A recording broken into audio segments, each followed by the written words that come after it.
오늘의 주요 뉴스입니다. 올겨울에는 중국발 스모그 탓에 예년보다는 미세먼지의 공습이 잦아질 거란 전망이 나온 가운데 정부가 공공기관 차량 2부제를 다시 시행하기로 했습니다. 노후 경유 차량의 운행 제한은 대전과 울산, 광주광역시와 세종까지 확대 운영됩니다. 형편이 어려워 건강보험료를 못 내는 취약층이 65만 명에 달하면서 국민권익위가 개선안을 내놓았습니다. 빈곤층의 부양의무자 기준을 폐지하고 보험료를 6번 안 내면 의료보험 지원을 중단하는 규정도 없앨 예정인데 내년 11월 이후 시행이 가능할 것으로 보입니다. 공공기관의 앱이나 카카오톡 계정을 사칭해 돈을 빼앗아가는 신종 피싱 사기가 기승을 부리고 있습니다. 포인트를 준다면서 결제하도록 유도하거나 제품 고장 상담을 하면 입금을 요구하는 등 수법도 정교해서 젊은 층들도 피해에 노출되고 있습니다. 수소를 생산하는 제철 공장 설비에 문제가 생기면서 공급량이 크게 줄어 수소 차량들이 충전에 어려움을 겪고 있습니다. 특히 생산업체와 멀리 떨어진 중부지방의 수소 공급량이 부족한데 업계에서는 다음 달 중순까지 수소 부족 사태가 이어질 것으로 전망했습니다. 미국에서 올해 전기차 판매량이 최대 140만 대에 달할 것으로 보여 역대 최고를 기록할 전망입니다. 북미산 전기차에 보조금을 지급하는 인플레이션 감축법과 함께 업계 대표 주자인 테슬라가 인기 차종의 가격을 낮춘 것이 판매 호조의 이유로 꼽힙니다.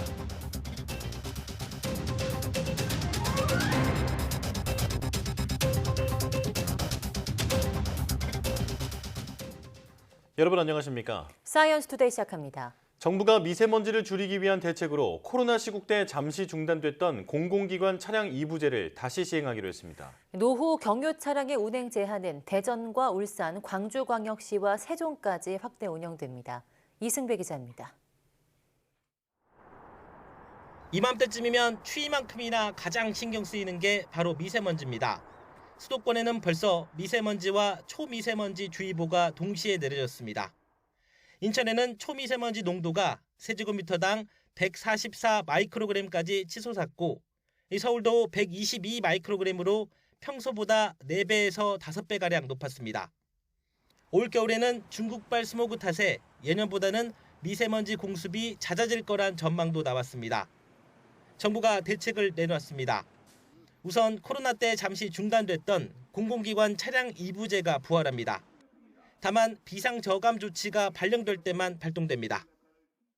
행정부와 지자체뿐만 아니라 국회, 선거관리위원회, 헌법재판소와 법원, 감사원 등도 비상저감 조치 발령 시 차량 2부제에 적극 동참해 주실 것을 당부드립니다.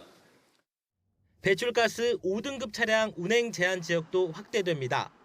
기존에는 수도권과 부산, 대구에만 적용했지만 대전과 광주광역시, 울산, 세종까지 늘어납니다. 공공기관은 난방 온도를 18도까지만 올리고 지하 주차장 조명은 절반을 끄기로 했습니다.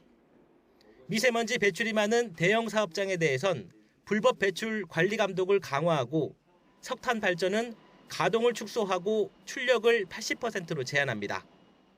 부산과 인천 등 4대 대형 항만 내에서 선박들은 시속 10에서 40km 이하로 운항해야 합니다.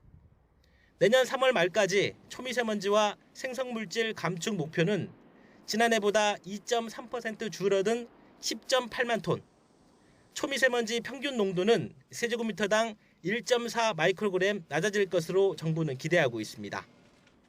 이와 함께 정부는 미세먼지가 접근하기 전에 미리 대비할 수 있게 예보 지역을 늘립니다. 하루 반 전에 하는 36시간 전 예보를 수도권에서 충청, 호남권까지 확대하기로 했습니다. 미세먼지 대응을 위해 중국뿐 아니라 국제기구와 협력하고 특히 내년 2월쯤에는 미국 나사와 함께 한반도와 동아시아 대기지를 조사할 계획입니다. YTN 이승배입니다. 마을의 공용 공간에 친환경 에너지 시설을 설치하고 생산한 전력을 생활에 활용하는 에너지 자립 마을이 있습니다. 전남 나주의 지역대학교가 주민들과 협업해 만든 탄소 중립 실천 마을인데요. 에너지 대전환 시대를 맞이해서 미래 유망 기술을 선보이는 엑스포도 개최됐습니다. 오선열 기자입니다. 마을 입구에 세워진 소형 풍력 발전기가 쉴 새 없이 돌아갑니다. 곳곳에 설치된 태양광 패널도 전력을 모읍니다. 모인 전기는 전기차와 농기계를 충전하거나 마을 회관을 운영하는 데 마음껏 사용할 수 있습니다. 예, 우리 이제 마을의 공유 시설에 주로 사용합니다. 우리 마을에 있는 전기 차량 충전소에 전기 차량도 충전하고 그다음에 농업용 전기 농기구들을 여기서 충전하게 되겠습니다. 동신대학교가 새로 선보인 나주형 에너지 자립마을입니다. 마을에서 발생한 수익금은 발전기금으로 활용됩니다. 에너지 자립 모델 마을은 해외 업체와 업무 협약도 맺으면서 베트남 주요 관광지에 들어설 예정입니다. 탄소 중립에 있어서의 어떤 거점 같은 역할을 이 작은 마을에서 시작해서 나주시 전체로 확산이 될 수 있도록 하고 그게 또 다시 전라남도에 확산이 돼서 그 국가적인 차원에서 해야 되는 어떤 시발점으로서의 어떤 역할을 하고 싶은 게 저희들의 바람입니다. 미래 신산업을 제시하는 동신 엑스포 행사도 열렸습니다. 재학생들과 지역 기업이 참여해 신재생 에너지와 인공지능 기술을 선보이고 지역민과 학생들을 위한 취업 상담도 진행했습니다. 전기가 어떻게 효율적으로 돌아가는지와 이제 풍력에 대한 거에 지식을 더 알게 됐고, 그래서 여러 가지 체험을 다 하고 나니까 앞으로의 취업 발전에 있어서 많이 도움이 된 것 같습니다. 탄소 중립 마을과 미래 유망 기술 엑스포 등으로 지역 대학과 주민들이 상생 협력에 모범 사례를 갖고 나가고 있습니다. YTN 노선열입니다. 저소득 취약계층이 부모나 자식의 소득과 관계없이 의료급여 혜택을 받을 수 있게 부양의무자 기준을 폐지해야 한다고 국민권익위원회가 지적했습니다. 권익위는 이런 내용 등이 담긴 복지 사각지대 방지를 위한 건강보험료 체납 빈발 민원 해소 방안을 의결하고 보건복지부와 국민건강보험공단의 제도 개선을 권고했습니다. 부양의무자 기준은 일정 수준 이상의 소득과 재산을 가진 부모, 자녀가 있는 사람을 기초생활보장 대상에서 제외하는 제도입니다. 노인이 소득 없이 홀로 힘들게 살아도 따로 사는 자녀가 돈을 벌고 있어서 복지 혜택을 못 받는 걸 막겠다는 취지입니다. 권익위는 또 보험료를 6번 안 내면 건강보험 급여 지원이 바로 끊기는 규정도 폐지할 것을 권고했습니다. 환경부는 37차 가습기 살균제 피해구제위원회를 열어서 649명의 피해 등급을 정하고 구제급여를 지급하기로 했다고 밝혔습니다. 이번에 피해 등급이 정해지고 구제급여를 받게 된 이들은 그간 피해를 인정받지 못했던 피해자 241명, 피해는 인정받았지만 피해 등급을 결정받지 못했던 피해자 408명입니다. 이번 결정으로 가습기 살균제 피해자는 총 5,417명으로 늘었습니다. 환경부는 지난번 회의에서 폐암을 가습기 살균제 피해로 인정한 데 따른 피해 등급 부여 등의 절차를 진행할 예정입니다. 추운 날씨에 인플루엔자, 독감까지 기승을 부리면서 환자가 끊이질 않고 있습니다. 네, 그런데 백신 가격이 병원마다 다 다른데요. 비싼 백신일수록 또 해외 제약사 제품일수록 효과가 좋다는 말까지 나오고 있습니다. 사실인지 김혜은 기자가 짚어봤습니다. 1년 내내 이어지던 독감이 겨울철이 되자 더 기승을 부리고 있습니다. 지난주 외래 환자 1000명당 독감 증상을 보인 환자는 37.4명, 코로나 이전과 비교해도 매우 높습니다.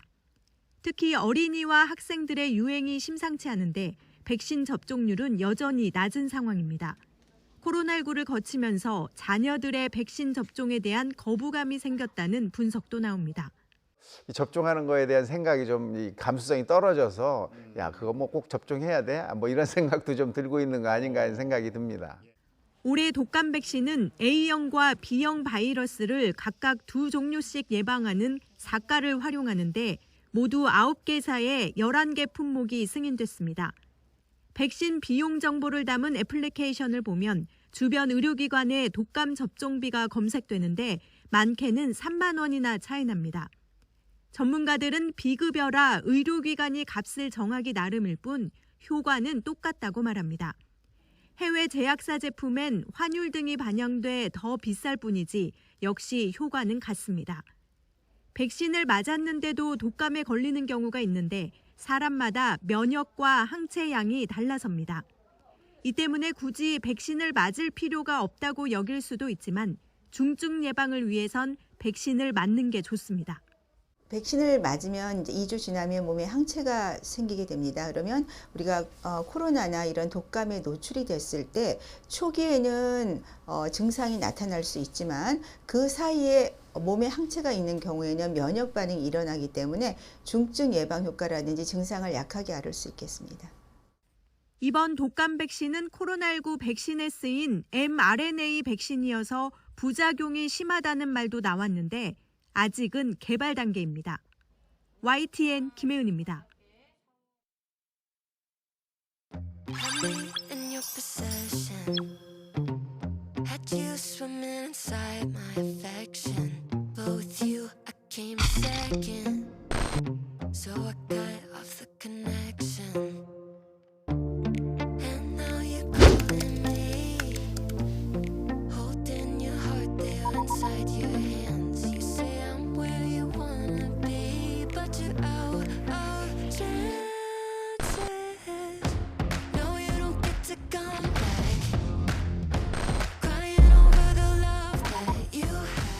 We'll be able to do more, to create more, and to have more. As intelligence gets integrated everywhere, we will all have superpowers on demand.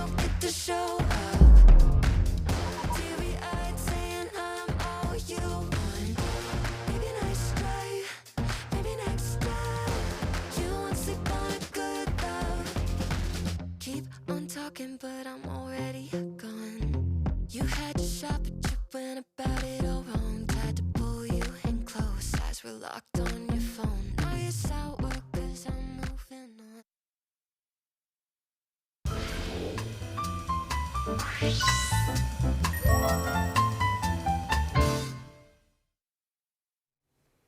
한 주의 마지막인 매주 금요일 영화 속 과학을 찾아보는 시간입니다. 사이언스 레드카펫 오늘도 양회영 기자와 함께하겠습니다.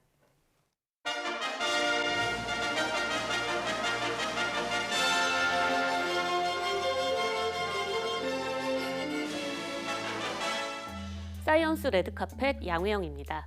오늘 만나볼 작품은 프레디의 피자 가게입니다.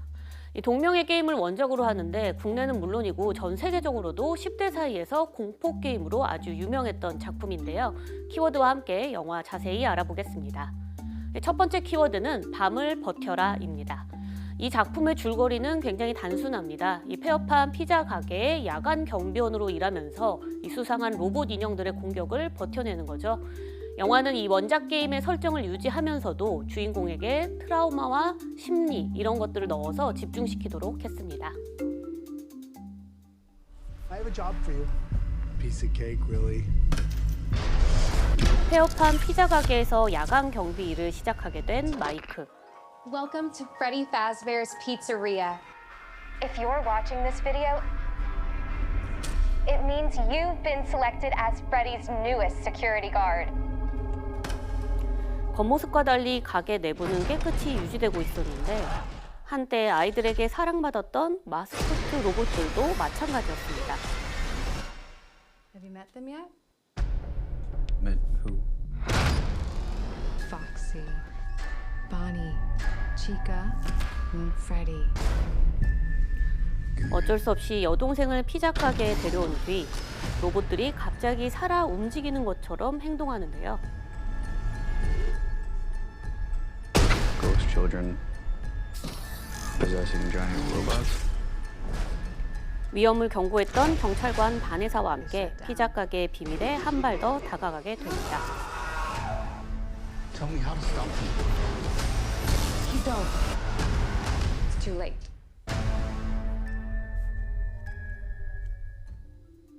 네, 이 영화 개봉을 하자마자 국내외 박스오피스 1위를 기록했습니다. 특히 미국에서는 흥행에 완전히 성공을 했는데요. 공포 영화답게 제작비는 2천만 달러밖에 들지 않았지만 6배가 넘는 1억 3천만 달러의 수익을 올렸습니다. 이렇게 흥행을 이끈 건 바로 10대입니다. 국내 한 멀티플렉스의 관객 분석을 해보니까 프레디의 피자 가게를 본 관객의 38%가 10대였습니다. 대부분 15세 이상이었던 이 공포물의 기준 관람과와 달리 이 영화는 12세 관람가인데다가 또 1시간 49분이라는 아주 짧은 러닝타임 등이 10대 관객을 끌어당기는 요소로 작용하고 있는데요.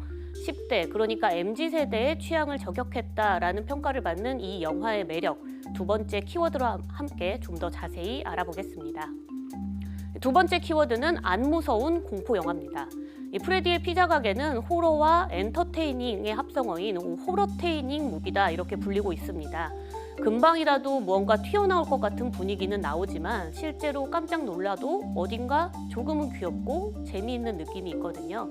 그래서 호러 입문용 또는 아이와 함께 보는 공포 영화로도 요즘 각광받고 있습니다.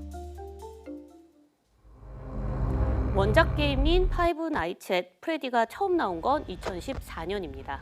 경비원이 된 플레이어는 CCTV를 확인하면서 경비실 문을 봉쇄하고 밤 12시부터 새벽 6시까지 그리고 5일 동안 로봇들의 공격을 막아내는 게임입니다. 네, 게임이 영화가 된 건 호러 명가로 불리는 블룸하우스의 제이슨 블룸 대표가 게임 원작자인 스콧 코슨을 1년 동안 쫓아다닌 덕분인데요. 이 스콧 코슨은 직접 영화 각본에도 참여를 하면서 게임의 세계관을 그대로 가져왔고요. 제작자 역시 원작 팬에게 집중했다고 밝혔습니다. What sets this movie apart from others is the care that was taken with the story to create something based on a beloved game. Hello? 네, 원작 공포 게임이 인기를 끄는 건 다른 공포 요소 없이 오로지 갑자기 튀어나오는 점프 스퀘어, 이른바 갑툭튀 효과에 집중했기 때문인데요. 물론 영화에서도 화면 가득히 갑자기 나타나서 놀라기는 하지만 눈을 감고 볼 정도의 공포는 없습니다.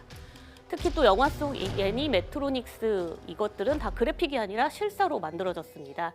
2m 정도의 애니메트로닉스는 스턴트 배우들이 직접 탈을 쓰고 연기해서 사실감을 더했습니다. She looks happy and then boom, she gets really scary.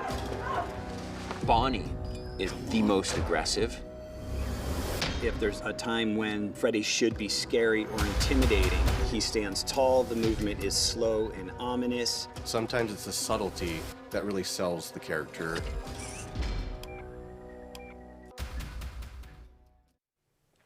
무서우면서도 유쾌한 호러테이닝 영화 프레디의 피자 가게 보고 왔는데요. 영화 속 과학 이야기 양회영 기자와 함께 좀 더 자세히 알아보겠습니다.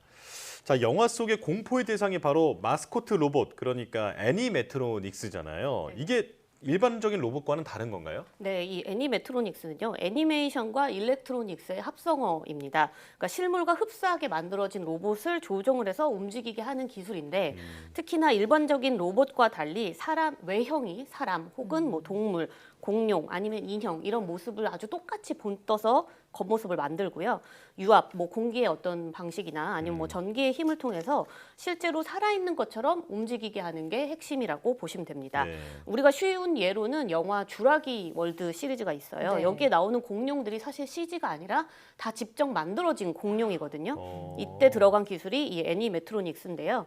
이거는 1993년 처음 주라기 공원이 나왔을 때부터 이 방식대로 공룡들을 만들어서 촬영을 했다고 하고요. 네. 최근에는 관련 기술들이 더 로봇 기술이 많이 개발이 됐잖아요. 그래서 공룡의 뭐 눈 깜빡임, 뭐 공룡이 호흡을 하는 입 모양이나 이 살 떨림, 피부 표현력까지도 이 애니메트로닉스가 구현을 해내서 사실감을 더 높였고, 실제로 이 주라기 월드 시리즈 같은 경우에는 배우들이 이제 촬영장에서 진짜 공룡 이 로봇들과 함께 호흡을 맞추면서 연기를 한 것으로 유명합니다.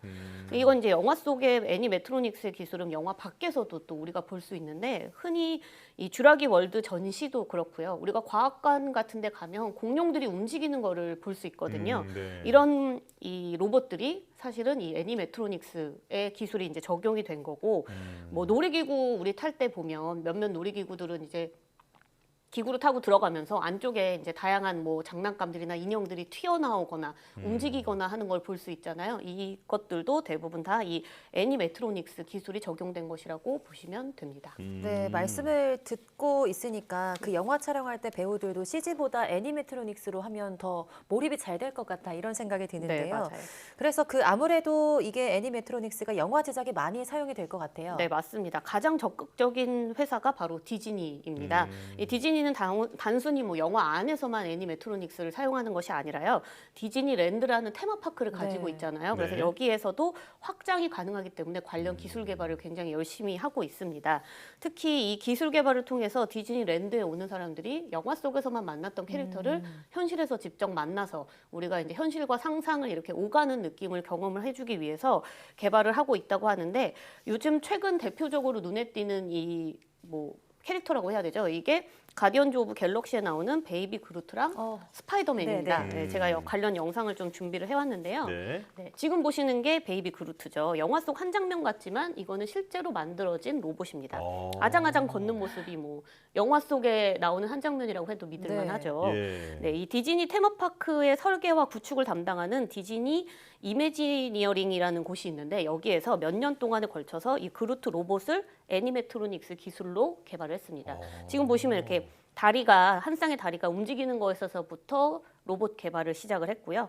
몸통을 만들고 걷는 모습이 나오죠. 네. 그리고 영화 속에 진짜 베이비 그루트처럼 자연스럽게 걷고 또 뭐 손을 흔들고 춤을 출 수 있는 이 동작들까지 개발을 한 겁니다. 넘어질 때 이제 넘어지는 걸 막아주는 거죠. 예. 네. 디즈니랜드에 찾은 고객들을 직접 걸어다니면서 만날 수 있는 베이비 그루트를 만들기 위해서 지금 개발을 하는 건데요. 아직은 이 프로토타입으로 개발을 하고 있는 건데 걸음걸이는 물론이고 막 각종 능력들을 이제 테스트를 통해서 이제 현장에 투입을 할 예정이라서 아직은 이제 지금은 개발 중이라고 합니다. 네. 정말 저런 캐릭터가 직접 걸어서 나에게 다가온다면 정말 동화 속에 있는 기분이 들 것 같습니다. 네.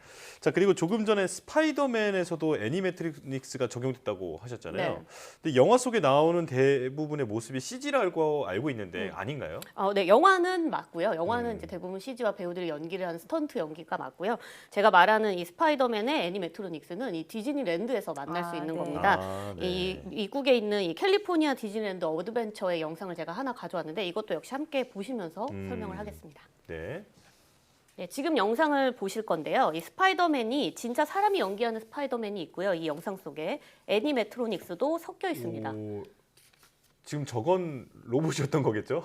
네, 그렇죠. 네. 이제 사람이 어느 부분이었는지 뭐 보면 지금 이제 스턴트 줄을 매달고 있는 모습이 대부분 사람이 하는 거고 방금 조금 전에 봤던 굉장히 하늘을 나는 점프하는 모습은 네네네. 애니메트로닉스인데요. 예, 디즈니가 수년간 연구를 해서 개발한 스턴트 로봇입니다. 이거는 이 공중으로 로봇을 던지면 마치 공중제비를 돌듯이 움직일 수 있는 건데요. 지금 보시면 이제 처음에는 좀 막대기 같은 걸로 개발을 했고, 네, 그 다음에는 이제 점점 로봇이 사람의 형태의 모습대로 공중제비를 도는 거를 연습을 하고 있습니다. 이 로봇은 실제로 20m 높이에서 안전선 없이도 점프를 하고 공중제비를 돌 수 있고요. 영화 속 모습을 실제로 구현해낸다 이렇게 볼 수 있는 거죠. 이 로봇에는 이 레이저 거리 측정 기능은 물론이고 뭐 속도계, 자이로스코프 등이 탑재돼 있고 스윙 센서, 그러니까 회전하는 관련된 센서도 달려있기 때문에 이 움직일 때 자신의 각도와 위치 등을 실시간으로 측정을 할 수가 있거든요. 이게 이제 결국에는 디즈니랜드가 야외 세트장, 그러니까 야외에서 이제 적용을 해야 되는 거기 때문에 현장에서 불어오는 바람의 영향들도 자기가 이제 스스로 고려를 할 수 있고요. 그래서 공중제비를 도는 동안 궤도가 이제 계속 바뀌는데 바람의 영향에 따라서 스스로 안전한 똑같은 위치에 착륙할 수 있도록 스스로 이제 감속도 하고 이 속도감도 알 수 있고 네, 이제 이렇게 하는 그런 이 센서 기술들까지 다 적용이 돼서 설계가 됐다고 합니다. 네, 그 보통 로봇이라고 하면 저는 관절들이 좀 부자연스럽겠다 이런 생각을 하는데 방금 영상 보니까 사람이랑 애니메트로닉스를 좀 구분하기 어려운 거 보니까 굉장히 좀 유연하다 이런 생각이 드는 것 같은데요. 지금 설명을 계속해 주시고 계신 부분이 뭐 영화나 드라마 또 뭐 디즈니랜드 이런 부분인 것 같으니까 좀 문화 콘텐츠에서 이런 부분이 많이 사용되고 있는 것 같아요. 네, 맞습니다. 원래는 이 애니메트로닉스 자체는 이제 문화 콘텐츠에서 처음에 적용돼 있던 기술이 맞는데요. 최근에는 동물 로봇을 만들어서 환경이나 뭐 동물권 보호에도 활용이 되고 있다고 합니다. 그 중에 한 예가 미국의 한 기업이거든요. 이 커스텀 로보틱 와일드 라이프라는 회사인데 이 회사가 만든 애니메트로닉스는 굉장히 야생 동물하고 비슷한 외형을 가지고 있습니다. 이거는 야생 동물 밀렵꾼을 잡기 위해서 만든 로봇인데요. 스티로폼으로 몸체를 만든 뒤에 실제 동물의 가죽을 입혀서 머리랑 꼬리를 조금 무선으로 움직여서 실제 동물, 야생 동물처럼 만들고요. 밀렵꾼이 만약에 이 동물 로봇을 진짜 동물이라고 생각을 하고 그러니까 진짜 뭐 사슴이나 다른 걸로 알고 접근을 하거나 총을 쏘게 되면 400m 이내에 대기 중인 단속원에게 경고를 보낼 수 있는 로봇입니다. 이 로봇은 최대 100발까지 총알을 맞아도 고장이 나지 않는다고 하고요. 관련 부품들도 쉽게 교체를 할 수 있어서 활용성이 높은데 여태까지는 이 야생동물들을 밀렵하는 사람들은 야생동물이 죽고 난 다음에야 뒤쫓아가서 잡을 수 있었지만 이 로봇을 통해서 뭔가 동물이 죽지 않아도 밀렵꾼을 잡을 수 있기 때문에 환경적으로 이 밀렵꾼 문제를 해결하는 데 굉장히 도움이 되고 있다고 합니다. 나중에는 동물원도 이런 애니매트릭스로 좀 대체가 되지 않을까 이런 생각도 듭니다. 앞으로 이용 분야가 더 넓어질 것 같습니다. 양회영 기자와 함께했습니다. 고맙습니다.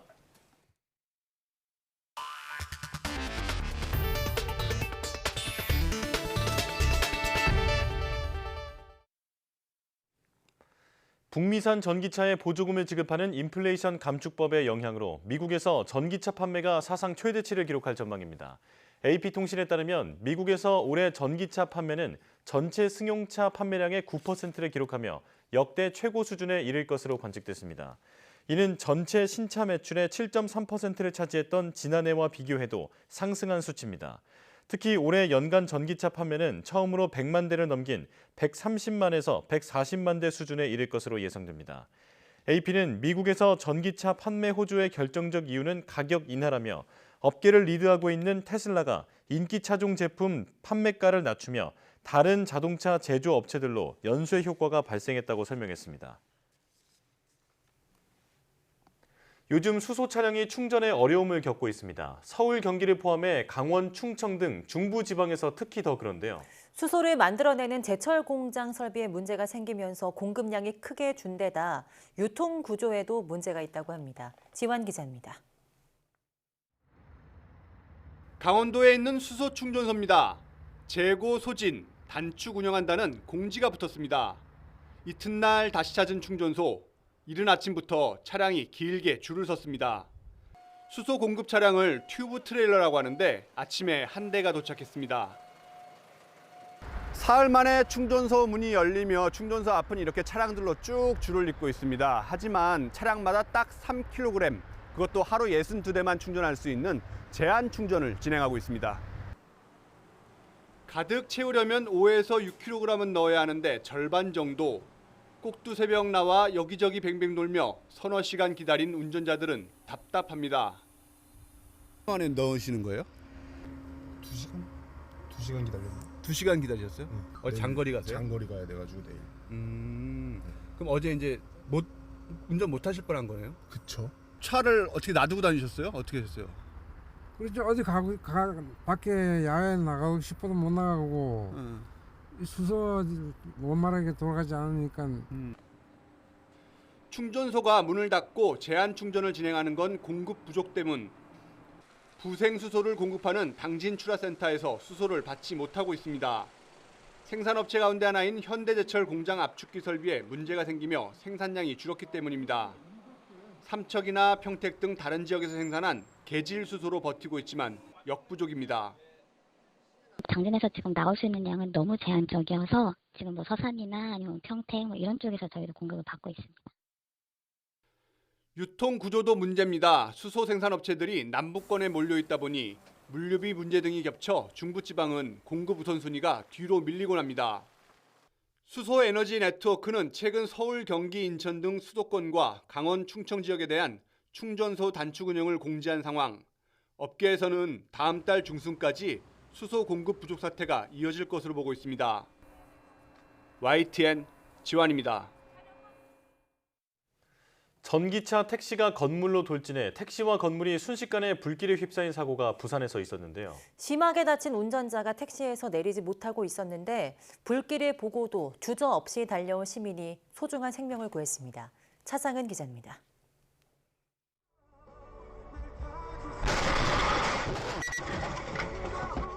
내리막길을 질주한 전기차 택시가 건물을 들이받습니다. 푸른색이 섞인 시뻘건 불길이 택시 전체를 집어삼키고 건물까지 번집니다. 왜 저렇게 빨리 달리지? 라고 생각을 하고 있었는데 건물을 딱 박더라고요. 바로 불이 나길래 차 후진을 해서 세워놓고 이제 소화기 꺼내러 갔었죠. 70대 택시 운전자가 사고 충격과 화염에 다쳐 빠져나오지 못하자 누군가 운전석 쪽으로 달려갑니다. 거센 불길에 자신도 위험할 수 있었지만 주저하지 않고 운전자를 구해냅니다. 불길이 점점 치솟는데 차 문은 살짝 이제 열리는데 운전자가 안에서 불타고 있어가지고 그래서 나오나 했는데 못 나오길래 빨리 가가지고 주변에 아무도 없는 것 같았고 전만 있다 생각하니까 가게 되더라고요. 근처에 있던 시민들도 소화기를 들고 달려나와 불이 더 번지는 걸 막으려고 안간힘을 씁니다. 택시기사는 얼굴 등에 화상을 입어 병원으로 이송됐지만 생명에는 지장이 없는 상태입니다. 사고가 난 전기차입니다. 불이 쉽게 끄지지 않아 차체를 제외한 나머지가 불에 완전히 타버렸습니다. 전기차 화재는 배터리가 800도 이상 타오르는 열폭주 현상으로 2시간 넘게 이어지는 경우가 많습니다. 이번에는 소방당국이 이동식 소조를 설치해 배터리를 물에 가둔 덕분에 50분 만에 끌 수 있었습니다. 경찰은 국과수의 사고차 정밀 감식을 의뢰하고 택시기사 진술과 당시 촬영된 영상 등을 토대로 구체적인 사고 원인을 조사할 계획입니다. YTN 최상입니다. 최근 공공기관 앱이나 카카오톡 계정을 사칭해 사람들의 돈을 빼앗아가는 신종 피싱 사기가 기승을 부리고 있습니다. 사칭 앱과 계정이 너무나 정교하게 만들어져 20, 30대 젊은 층들의 피해도 잇따르고 있습니다. 윤성훈 기자입니다. 평소 탄소 중립 포인트에 관심이 많았던 20대 직장인 이모 씨는 휴대전화에서 관련 앱을 발견하고 바로 회원에 가입했습니다. 종이 대신 전자영수증을 발급받거나 일회용컵 대신 다회용컵을 이용할 경우 포인트를 받아 현금처럼 쓸 수 있는데 앱이 있으면 편리하게 포인트를 모을 수 있을 것 같았기 때문입니다. 그런데 문제의 앱은 가입 이후에도 약속했던 포인트를 주기는커녕 오히려 45,000원가량을 결제하도록 유도했습니다. 이거는 뭔가 아닌 것 같다. 내가 이제 환경을 생각해서 포인트를 받아야 되는데 왜 나의 돈이 나가는 거지? 라는 의심을 하게 됐고. 알고 보니 관련 제도가 운영되는 것을 악용한 사칭 앱이었습니다. 실제 포인트 제도에 대해 적어놓은 그럴듯한 설명과 절차를 믿고 따라가다 보면 카드 정보를 입력하도록 한 뒤 돈을 가져가는 겁니다. 앱이 너무 완벽하게 다 설명이 되어 있었고 누가 봐도 이제 그 앱은 환경부에서 만든 앱이겠구나 라고 생각을 할 수밖에 없이 그렇게 정교하게 잘 만들어져 있어서. 대전에 거주하는 30대 박모 씨도 황당한 사기를 당했습니다. 지난달 평소 쓰던 로봇 청소기가 고장나 수리를 받으려고 청소기 업체의 카카오톡 계정으로 문의를 했습니다. 상담원은 친절하게 물건을 바꿔줄 테니 돈을 먼저 입금하라고 요구했고 192만 원을 보냈습니다. 그런데 이후에는 묵묵부답. 얼마 안 가 계정마저 사라져 버렸습니다. 청소기 업체 카카오톡 공식 계정을 베껴 만든 사칭범들의 소행이었습니다. 그래서 이런 거 안 속는다고 생각하고 있었는데 제가 제 발로 들어가서 속은 것 같아서 너무 황당했어요. 이처럼 사칭 앱과 계정을 이용한 신종 피싱 사기가 기승을 부리고 있는 상황. 전문가들은 이용자들이 개인정보를 입력하거나 결제를 해야 할 땐 이중으로 확인해야 피해를 막을 수 있다고 강조합니다. 인터넷으로 그냥 검색을 해보든지 하거나 그 공공기관에다가 전화를 해보는 거죠. 그런 형태로 이제 2번 확인하는 절차를 거치면 좀 문제 해결할 수 있는 데 도움이 될 것 같아요. 이와 더불어 앱스토어 운영사나 카카오톡 차원에서도 결제 요건을 강화하거나 공인된 사람말 계정을 만들 수 있게 하는 등 피해 방지를 위한 노력이 더해져야 한다는 지적이 나옵니다. YTN 윤성훈입니다. 대출이 필요해 찾아온 사람들의 명의로 개통한 휴대전화를 헐값에 사들이는 이른바 휴대폰 깡으로 확보한 단말기를 팔아넘긴 일당이 검찰에 넘겨졌습니다. 이렇게 생산된 대포폰은 지난 4월 서울 강남 학원과 마약, 음료 사건 피해자들을 협박할 때도 사용된 것으로 드러났습니다. 김태원 기자입니다. 인터넷 대출 중개 플랫폼에 올라온 대부업체 광고입니다. 불법 추심도, 선의자도 떼지 않는 양심적인 업체라고 선전합니다. 하지만 광고를 보고 찾아온 손님들에게 정작 대출은 한 건도 해주지 않았습니다. 총책 A씨 등은 대출이 어렵다는 핑계를 대며 대신 휴대전화를 개통해 팔라고 유도했습니다. 엄연한 불법이지만 급전이 필요해 사금융을 찾은 290여 명이 제안을 뿌리치지 못하고 헐값에 휴대전화를 넘겼습니다. 이른바 휴대폰 깡으로 업체가 사들인 단말기는 해외 전화금융 사기 조직 손으로 넘어가 대포폰으로 활용됐습니다. 지난해 6월부터 이어진 범행은 강남 학원가 마약음료 사건을 추적하는 과정에서 덜미가 잡혔습니다. 당시 그 범행에 이용된 대포폰들의 공급책을 추적 수사하였습니다. 그 과정에서 범죄 조직이 대규모 휴대폰 깡도 벌인 정황을 확인해서 경찰은 A씨 등 3명을 구속 상태로 공범 24명을 불구속 상태로 검찰에 넘겼습니다. 경찰은 휴대폰 깡 명의자들이 약정 할부금을 제때 못 내 신용불량자가 되는 경우가 많고 자칫 범죄에 연루될 수 있다며 주의를 당부했습니다. YTN 김태원입니다. 아일랜드 수도 도심에 있는 학교 인근에서 낮에 흉기 난동 사건이 발생했습니다. 50대 남성이 흉기를 휘둘러 5살 여자 어린이 등 5명이 다쳤는데 경찰은 테러는 아닌 것으로 보고 있습니다. 보도에 이종수 기자입니다. 아일랜드 수도 더블린 도심에 있는 학교 주변이 출동한 경찰의 통제에 들어갔습니다. 현지 시각 오후 1시 반쯤 흉기 난동이 벌어졌기 때문입니다. 50대 남성이 학교에서 나오던 아이들을 흉기로 공격해 5살 여자 어린이 등 5명이 중경상을 입었습니다.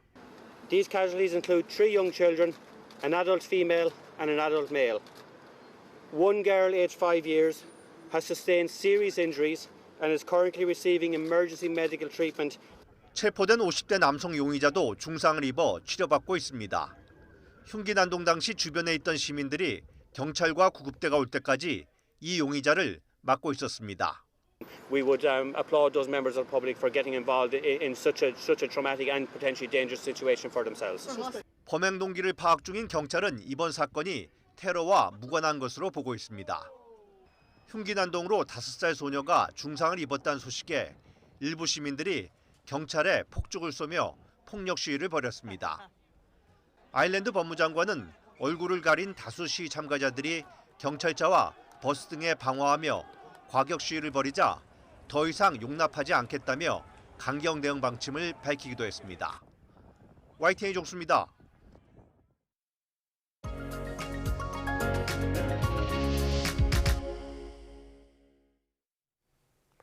요즘 뉴욕에서는 젊은 여성 작가들의 활약이 돋보이고 있다고 하는데요. 그중 요즘 시대의 보티첼리라는 별명을 가진 작가 안나 웨이언트는 특유의 재치 있고 매력적인 화풍으로 큰 주목을 받고 있습니다. 오늘 사이언스 인 아트에서는 작가 안나 웨이언트에 대해서 자세히 이야기 나눠보겠습니다. 박소경 아트 디렉터와 함께합니다. 어서 오세요. 안녕하세요. 네, 안녕하십니까.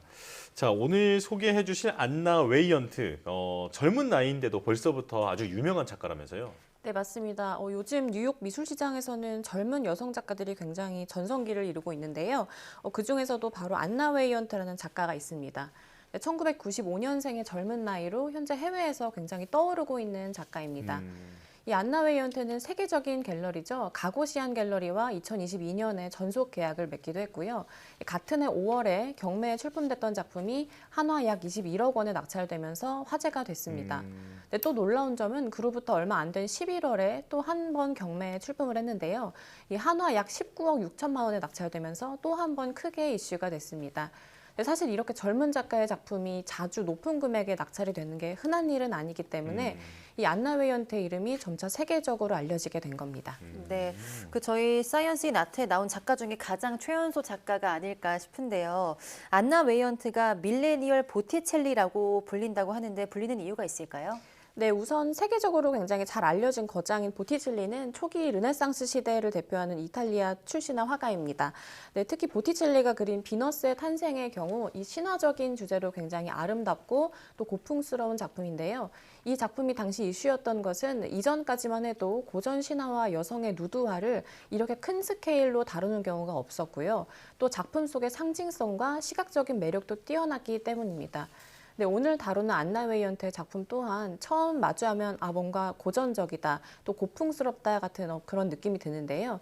이 월스트리트 저널의 켈리 크로우는 안나 웨이언트에 대해서 보티첼리가 도자기 피부를 가지고 있거나 스포티한 금목걸이를 한 밀레니얼 세대라고 생각해봐라 라고 비유를 하기도 했습니다. 이 보티첼리와 안나 웨이언트의 공통점은 도발적이면서도 시각적인 매력까지 놓치지 않았다는 점 등이 있습니다. 아, 네. 자, 보는 사람을 확 사로잡는 그런 매력이 있는 작품이라는 생각이 드는데요. 자, 본격적으로 안나 웨이언트가 어떤 사람인지 소개해 주시죠. 네, 안나 웨이언트는 캐나다 출신의 예술가로 현재는 주로 뉴욕에서 활동을 하고 있습니다. 2017년에 로드 아일랜드 디자인 학교에서 공부했는데요. 이 배우인 친오빠와 함께 뉴욕으로 이주해서 잠시 동안 링컨 센터에서 일을 하기도 했습니다. 이후 중국 항저우에 위치한 미술 아카데미에서 약 7개월 정도 공부하는데요. 그곳에서 자신의 시그니처 컬러인 차분한 색감에 대해서 영향을 받기도 했다고 인터뷰에서 밝히기도 했습니다. 네, 안나 웨이언트는 중국어에 대한 장벽으로 다시 뉴욕으로 돌아오게 되는데요. 2019년 첫 개인전을 시작으로 활발하게 활동하면서 이름을 알렸고요. 2021년에는 블루맨포라는 갤러리에 잠시 머물다가 2022년 가고시안 갤러리에 합류했습니다. 미술품 경매를 통해서 높은 작품가로 더욱 이름이 알려졌고요. 이른 나이부터 이미 세계적으로 수많은 팬을 거느리고 있는데요. 또 가고시안 갤러리의 수장인 레리 가고시안과 연인 관계라는 사실이 알려지면서 미술계에서 한층 더 핫한 작가로 자리매김하고 있습니다. 네, 그런데 또 최근 뉴욕 미술계에서 이 안나 웨이언트 같은 여성 작가들이 주목받고 있다고요? 네, 맞습니다. 최근 1, 2년 사이에 메이저 갤러리에서 젊은 여성 작가들의 전시가 잇따르고 있는데요. 이 안나 웨이언트 외에도 줄리 커티스와 이지우드 같은 작가들이 주목을 받고 있습니다. 네, 평균 20대에서 40대 사이의 젊은 작가들인데요. 이전에 미술계에서는 여성 작가들이 다소 배제되어 왔다면 최근에는 더욱 주목을 받고 있습니다. 네, 거기에는 여러 가지 배경이 있는데요. 그중에 한 가지는 과거에 비해서 여성이 가사 노동보다 자신의 일을 주체적으로 할 수 있는 환경 때문도 있습니다. 네, 하나의 예시로 남녀 모두 예술가인 부부가 있다고 가정했을 때 과거에는 여성이 가사와 육아를 모두 전담하는 것이 당연시되고 반대로 남성은 작업에 더 몰두를 할 수 있는 환경이었거든요.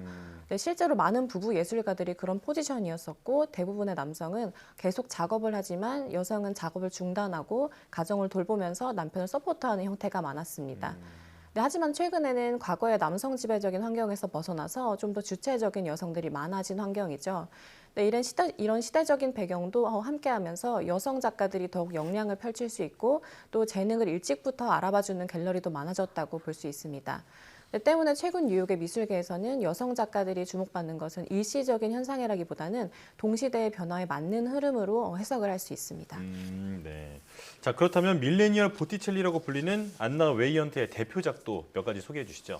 네, 안나 웨이언트의 작품 중에서 2022년 소더비 경매에 출품됐던 작품을 함께 보시면 좋을 것 같습니다. 네.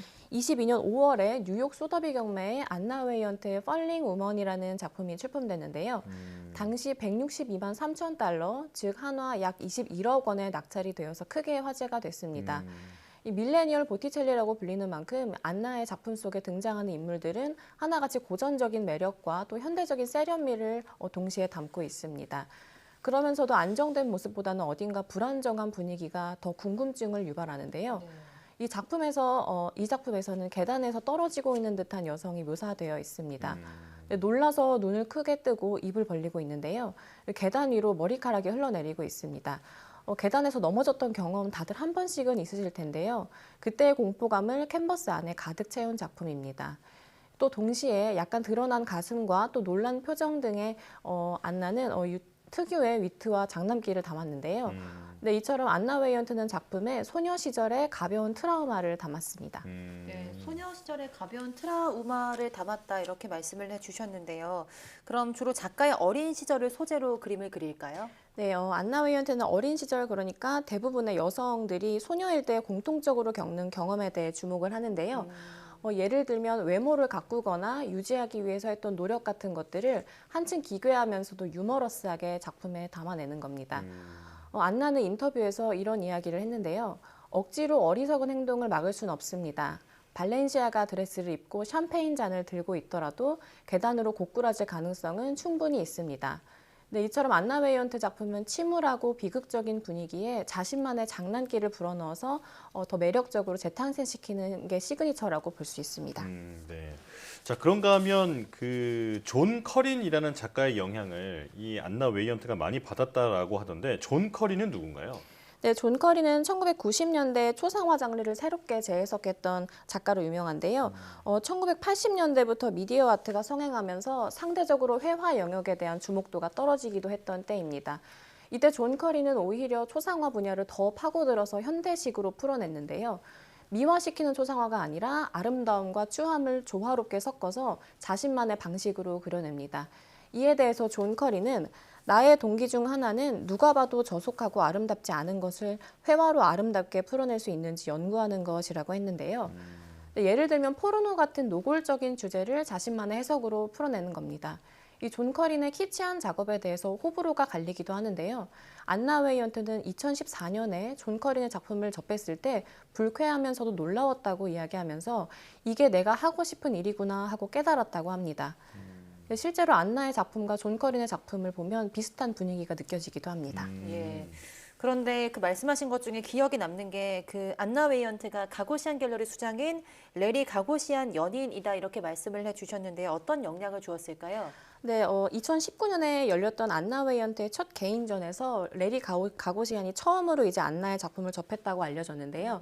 이후 이제 둘은 연인 관계로 발전을 하게 됩니다.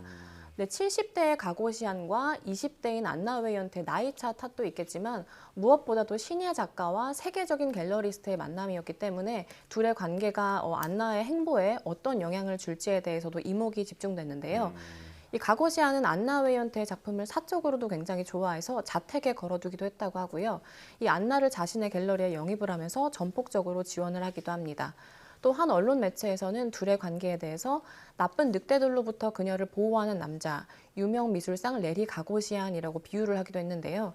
이 안나의 유명세가 가고시안 때문이 아니냐는 이야기도 있지만 실제로 안나 웨이언트의 작품을 접하면 그 말이 쏙 들어가 버릴 정도로 굉장히 매력적이라고 하거든요. 이 안나가 가고시안으로부터 받는 지지와 그로 인한 세간의 주목으로 긍정적인 영향도 많겠지만 또 갑자기 치솟은 작품가 때문에 압박을 많이 느꼈다고도 밝혔기 때문에 더 열심히 작업을 하게 되는 계기가 되지 않을까 싶기도 합니다. 네. 젊은 나이에 크게 주목받으면서 여러 비판까지 동시에 받고 있는 것 같은데요. 밀레니얼 보티첼리라는 명성을 어떻게 더 키워나갈지 주목됩니다. 박수경 아트 디렉터와 함께했습니다. 고맙습니다.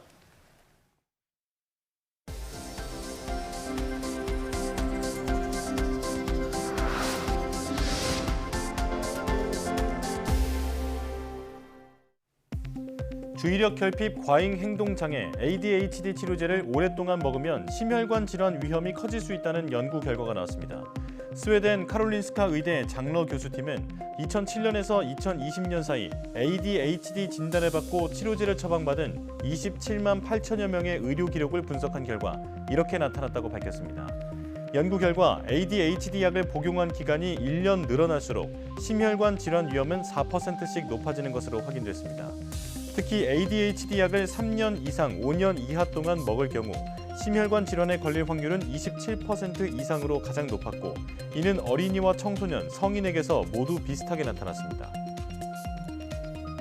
인공지능을 이용해 아직 알려지지 않은 단백질에서 새로운 효소를 찾아내고 기능을 예측하는 기술이 개발됐습니다. 카이스트와 미 UCSD 공동연구팀은 단백질의 서열을 활용해 해당 단백질의 효소 기능을 빠르고 정확하게 예측할 수 있는 인공지능을 개발했다고 밝혔습니다.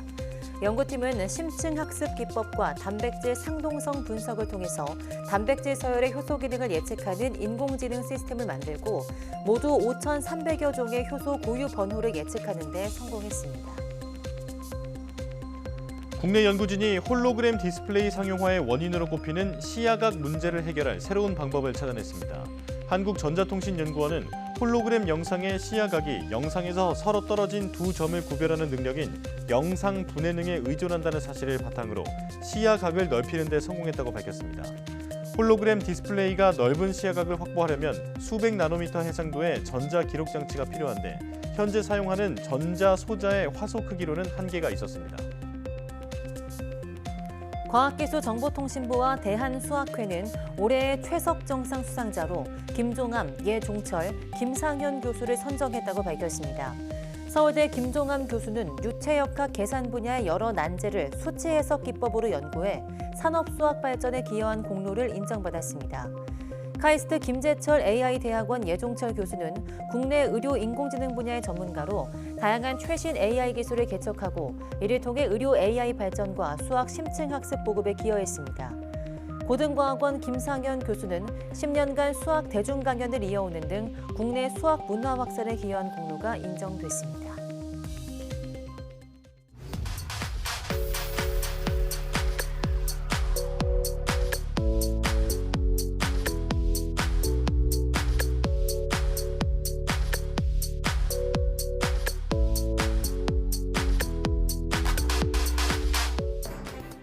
갑자기 기온이 뚝 떨어지면서 강력한 한파가 찾아왔습니다. 주말 동안 기온이 더 떨어져 올가을 들어서 가장 추운 날씨가 찾아오겠습니다. 네, 기온이 영하권으로 떨어진 만큼 수도관이나 계량기, 보일러 동파 등에 미리 대비해 주시고 야외 활동 시 옷차림도 더 따뜻하게 해주셔야겠습니다. 네, 뉴스 마칩니다. 시청해 주신 여러분 고맙습니다.